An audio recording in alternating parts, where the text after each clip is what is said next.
Go. Hi, Kathleen. I'm Rita. So the properties in here are 25 years younger than for you guys. So they don't have the issue with grass, nor do they have the issue with mobility. So in here, what I did this walkway all around the property initially, but I showed it to the Robinsons. They didn't like it.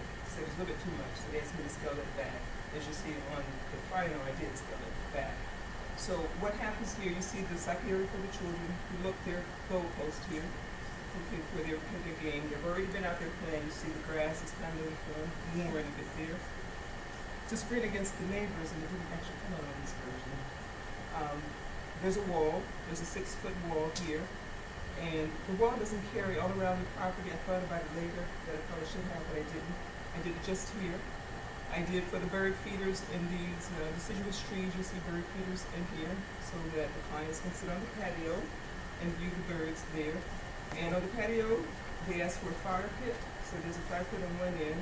In the center of it, there's a dining table with 6 chairs. The chairs kind of changed a little bit because I wasn't paying attention when I was doing this last. And then in here is the grill area with there's seating around here also where the clients can also sit and or their guests can sit here and enjoy on the gas grill here. There's some shrubbery, some shrubbery on either side of the patio and with some wild grasses there as well. The walkway was scaled down to this gravel area here. It's only gravel because this normally would have been concrete up in the front.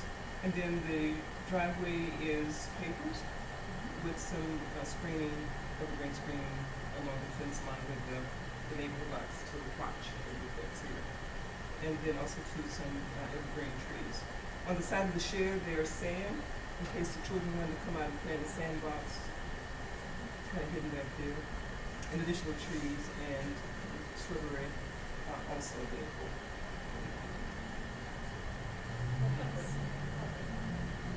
Great job. Should give you the version that's right. I do have a question, because I spelled garden wrong every time I wrote it. It was grading every time. And so write out doesn't work very well in writing over it. Is there some secret to that? And also the tape, we're not about tape also. Okay, the tape is better. Tape is better. But had you already colored it when you realized you misspelled it? Because it's hard to write over a colored pencil because it's got some wax in it. We could definitely erase. I was erasing away. I think I had. Oh, okay. I'm not sure though. Some of them. We'll just get I'm some not sure. spell check for you. I just yes. We're not correcting your spelling.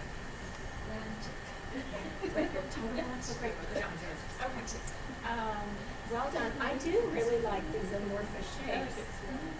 You got kind of specific about things, but we've already talked about that. But this is what you're looking for in these really blobby shapes and big graphic symbols like this. You know, it really means don't go there, basically. The title block looks fabulous. The layout is nice, and so you left room for everything. The other thing I want to compliment everybody, really, you were given this little scratch pad piece of paper that, that's why Nancy drew it up for us. And, hi, here, we have a house. You need to come help us. And it didn't get it wasn't very specific. You had to do the scaling. You had to figure out the dimensions of the house.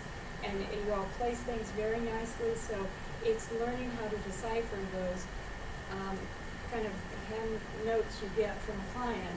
That's all part of the process. So well done on that, everyone. Everybody. Yeah, absolutely. Directions. Oh, the one thing I would add, and I see it on several residents, and typically it is not colored in. Every once in a while I see it grayed in, perhaps with a marker, but most frequently it would just be for residents. Well, It's here. it would just have residents here, and you would show the doorways so that you at least know how what the circulation paths are. So Even when everything was colored, because it was so jarring with the white blocks. I know. That's why we just like colored it. I was tempted to color mine in too, because when I got done with coloring it, I was like, oh, there's two big square white boxes. Yeah, well, Right. that's because, see, they're not in our, scope of services, so we're not messing with those. So we're just leaving them, but we do wanna know where the doors and windows are, so that you can put these great paths here. So see, this path may have been, it might have been better to take it to the step, take it all the way here. And some great, Jeannie's got this great, and these are great. So showing with the arrows where they go is a great way, the first time you sit down with the client to go over this plan with them, you can like walk them through and actually say, okay, now you're gonna walk from here to here, and they see those lines and those arrows or those, I mean, you could even use like little footprints if you wanted to be really silly, but these big bold things are great. And I mean, these could even be more bold, but this definitely shows how you go around. It's wayfinding and circulation and, sometimes when they're putting in gardens, they have all these beautiful paths laid out on somebody's drawing, but they haven't put them where people are gonna walk, because from here to here, the shortest distance isn't that way, it's this way. So all of a sudden you see the people who are wearing this little path.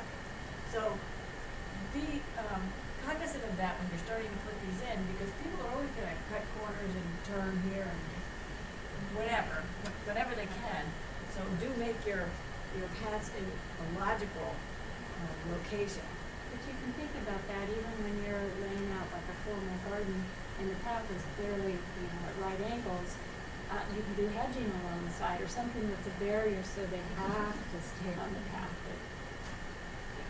When it comes to plans, I think the handwritten, just freehand type thing, who's the good material that Well, should be? the title block would match all your title blocks. I mean, those would be uniform throughout the whole set of drawings. But the concept plan is sort of like your base plan with the house and a few other things located on it. And the property line clearly indicated. And then just big, bold, symbols that do circulation or barriers. They actually freehand written. Oh, yeah, you can freehand them, but then we don't freehand your labels.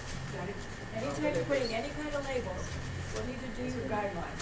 There are no free letterings, ever.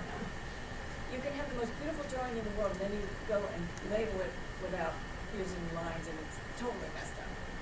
It's okay on this one, and this looks great over here. This could have been a little bit better, but basically this one is perfect. It does exactly what it's supposed to do.